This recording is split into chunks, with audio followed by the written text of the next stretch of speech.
There's no feeling more intense than starting over. If you deleted your homework the day before it was due, as I have, or if you left your wallet at home and you have to go back after spending an hour in the commute.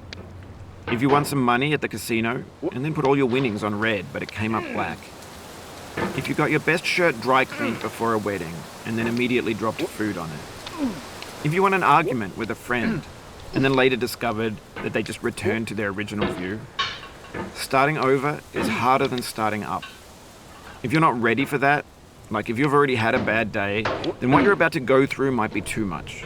Feel free to go away and come back. I'll be here. Alright, thanks for coming with me on this trip. I'll understand if you have to take a break at any point. Just find a safe place to stop and quit the game. And don't worry, I'll save your progress, always. Even your mistakes. This game is a homage to a free game that came out in 2002 titled Sexy Hiking. The author of that game was Jazzuo, a mysterious Czech designer who was known at the time as the father of B games. And B games are rough assemblages of found objects. Designers slap them together very quickly and freely, and they're often too rough and unfriendly to gain much of a following. They're built more for the joy of building them than as polished products. In a certain way, Sexy Hiking is the perfect embodiment of a B game. It's built almost entirely out of found and recycled parts, and it's one of the most unusual and unfriendly games of its time. In it, your task is simply to drag yourself up a mountain with a hammer.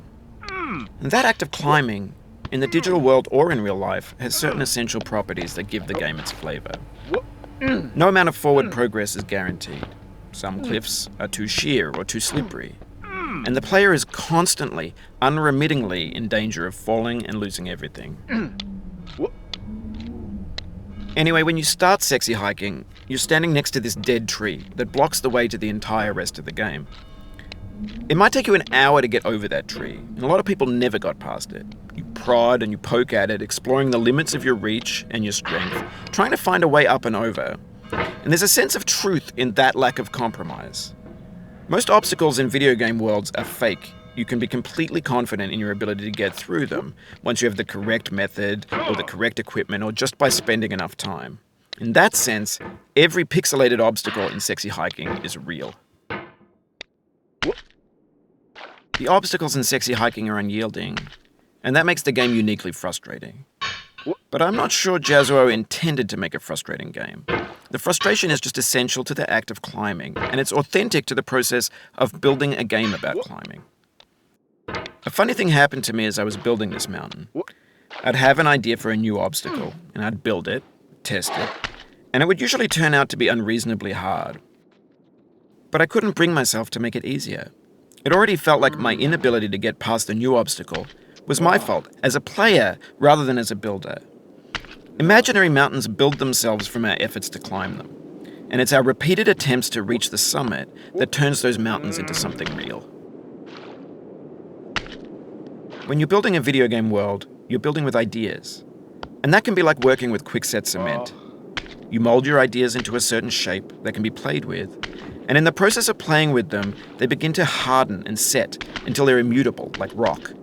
And at that point, you can't change the world, not without breaking it into pieces and starting fresh with new ideas.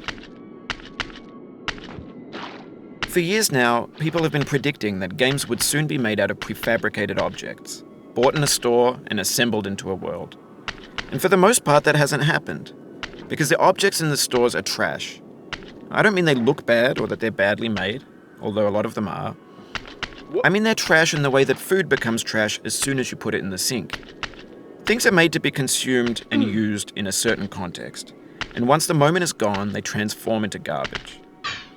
In the context of technology, those moments pass by in seconds. Over time, we've poured more and more refuse into this vast digital landfill that we call the internet. It now vastly outnumbers and outweighs the things that are fresh and untainted and unused. When everything around us is cultural trash, trash becomes the new medium, the lingua franca of the digital age. And you can build culture out of trash. But only trash culture. B games, B movies, B music, B philosophy. Maybe this is what digital culture is. A monstrous mountain of trash, the ash heap of creativity's fountain. A landfill with everything we ever thought of in it. Grand, infinite, and unsorted. There's 3D models of breakfast, Gen X's fanfic novels, Scan magazines, green screen Shia LaBeouf, banned snuff scenes on LiveLeak. Facebook's got lifelike bots with unbranded adverts and candid shots of Kanye and Taylor Swift mashups, car crash epic failed GIFs, Russian dashcam vids, discussions of McRibs, discarded, forgotten, unrecycled, muddled, rotten, untitled.